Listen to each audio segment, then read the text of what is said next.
world where shadows linger just beyond the edges of the everyday, one podcast dares to open the cabinet of the unknown. The Shadow Frequency invites you into a realm of cryptids, conspiracies, hauntings, and mysteries that refuse to stay buried. Each episode, host Matt Wilson and producer Juniper Ravenwood sift through the eerie files of the unexplained, uncovering chilling encounters, listener stories, and whispers from the dark. Step closer, if you dare, and tune in to the Shadow Frequency.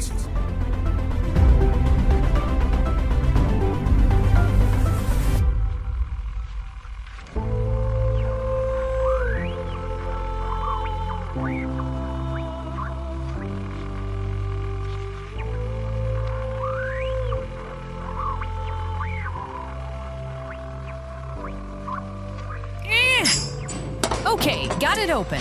Finally. What's this? Well, that's weird, Matt. Why is there an old fedora hat in here? Maybe it belonged to one of the old reporters who used to haunt this studio back in the day. Careful, if it's cursed, we don't need a hard-boiled ghost hanging around in here.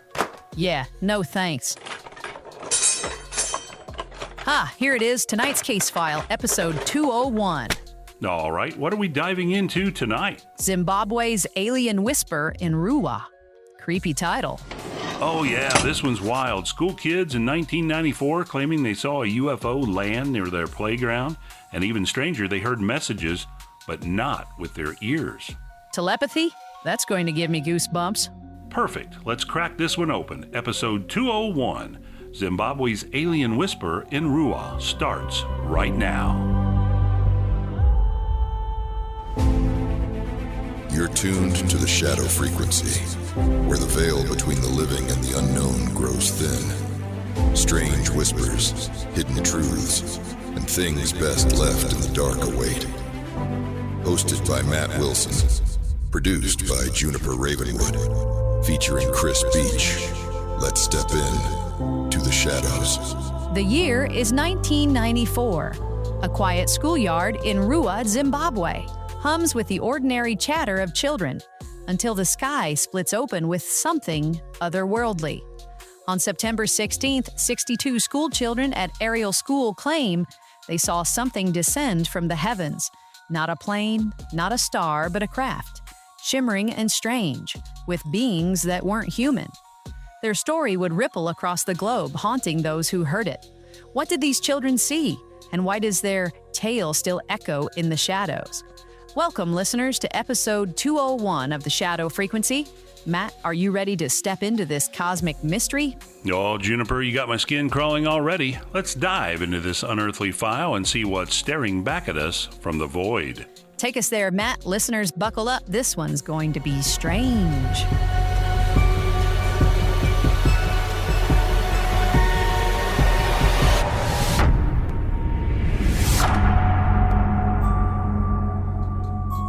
Thank you, Juniper, for digging deep into the file cabinet to unearth this chilling case.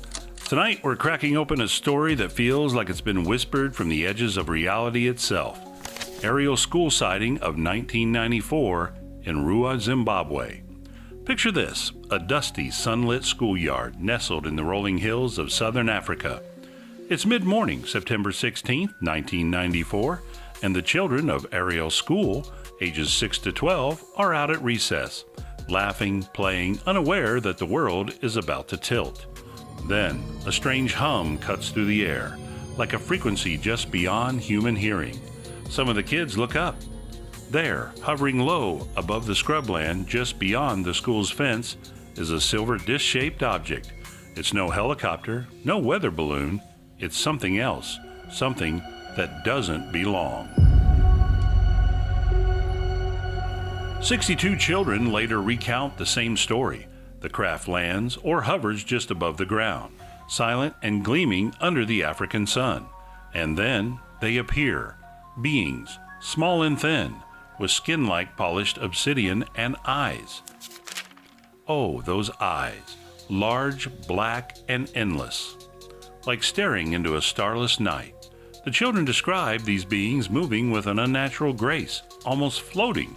Some kids freeze, others run, but many say they felt a pull, a silent communication, not in words, but in their minds.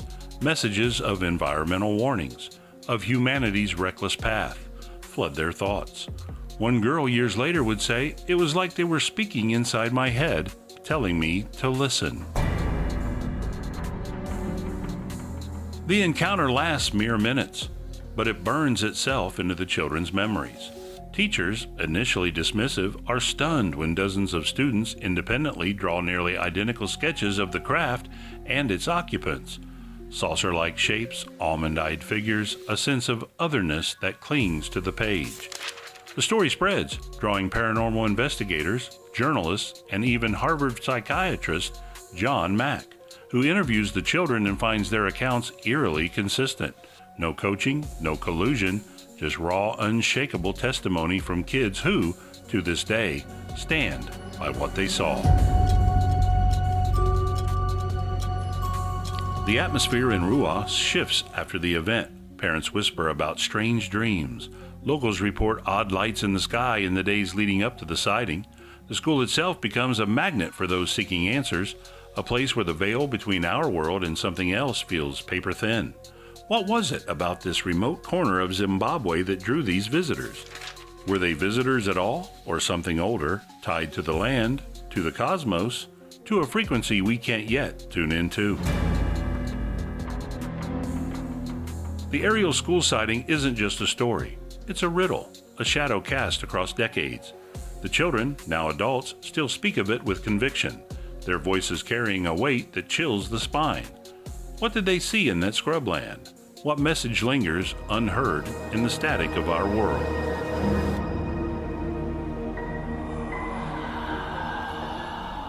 Juniper, those kids' drawings, they haunt me. Identical sketches, those huge eyes staring back. It's like the universe left a Polaroid of something we weren't meant to see. Matt, I'm getting goosebumps just thinking about it. 62 kids all seeing the same thing. That's not just a coincidence. It's a scream from the void. Right. What's next? Let's take a quick break and then dive deeper. Juniper, lead the way. Holy cow, listeners, we're knee-deep in the eerie already, aren't we? Those kids in Zimbabwe saw something that's still sending shivers through time. What's coming up next? Matt's going to dig into the cultural ripples of the Ariel School sighting and maybe, just maybe, question what's behind those haunting black eyes. I'm going to know what you're thinking out there in the shadows. Are you feeling the chill yet? Let's hand it over to Chris Speech. Thanks, Juniper. And hey, don't forget, if you're enjoying the show, give us a like and subscribe. You can follow The Shadow Frequency on YouTube, TikTok, Facebook, and of course, all the major podcast directories. Want more? Head over to shadowfrequencypodcast.com, where you'll find every episode, our brand new Shadow blog with companion articles, and our merch store with some eerie cool swag. Plus, we'd love to hear from you. Leave us a voicemail right on the site and let us know where you're listening from. We might feature your message in an upcoming episode. And if you'd like to support the show, you can even buy us a coffee. Every bit helps keep the shadows whispering. Back to you, Juniper. Thank you, Chris. All right, time to crank up the spectral cosmic message materializer. Let's flip those switches now. What's this? A faint signal cutting through the ether. Message retrieved from the void. All right, let's crack this open and see what our listeners got for us. Here's a message from David in North Carolina. Just wanted to drop you a quick note and say how much I enjoy the Shadow Frequency. I usually listen on Spotify during my commute, and it's become one of my favorites. Keep up the great work. I'll be listening wherever I can find you. All the best, David, North Carolina. Oh, David, you're out there catching those strange frequencies on the road and at home. Love that dedication. Thanks for tuning in and joining us in the shadows. Keep those messages coming, folks, at shadowpodcast.theprotonmail.com. All right, Matt, take us back to Zimbabwe. What's lurking in the second half of this cosmic puzzle?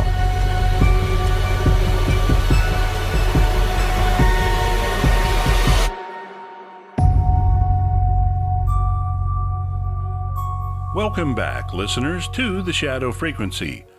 We're diving deeper into the Ariel School sighting of 1994, a case that's less a story and more a lingering vibration, humming at the edge of our understanding. Let's pick up where we left off, in the dusty scrubland of Ruwa, Zimbabwe, where 62 school children claim to encounter beings from beyond. The cultural impact of this event is as strange as the sighting itself.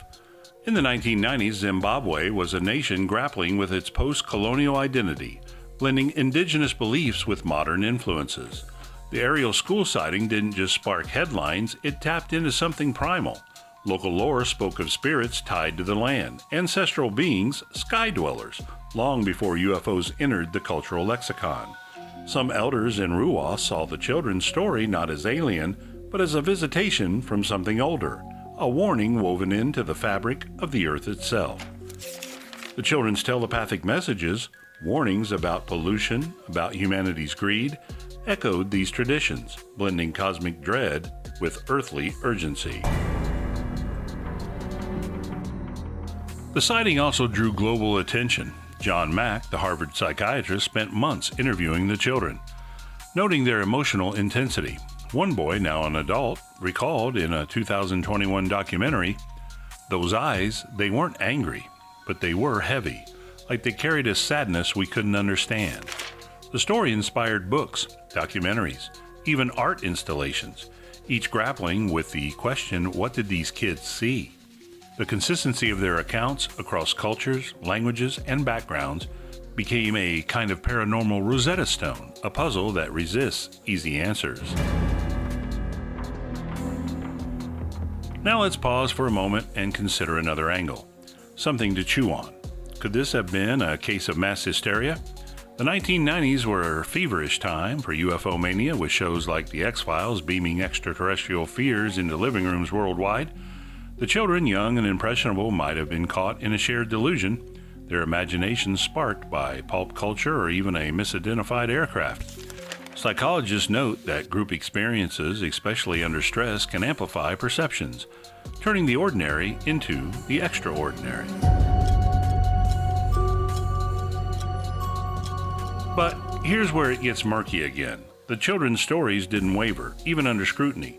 No aircraft were reported in the area. No local events explained the shared vision of those saucer-like crafts and those haunting, oversized eyes. And what about those telepathic messages warning of environmental collapse? How do dozens of kids, some as young as 6, conjure the same urgent plea? The skeptical lens cracks under the weight of their conviction, leaving us back in the shadows, grasping for answers. As the years pass, the Ariel School sighting remains unresolved, a ghost in the cultural machine. The now adult witnesses still speak out, their voices tinged with a quiet certainty. Some say the beings never left, and that they're still watching, waiting for us to heed their warning. Others wonder if the encounter was a glimpse into a frequency that we're not tuned to, a signal from beyond, or perhaps within.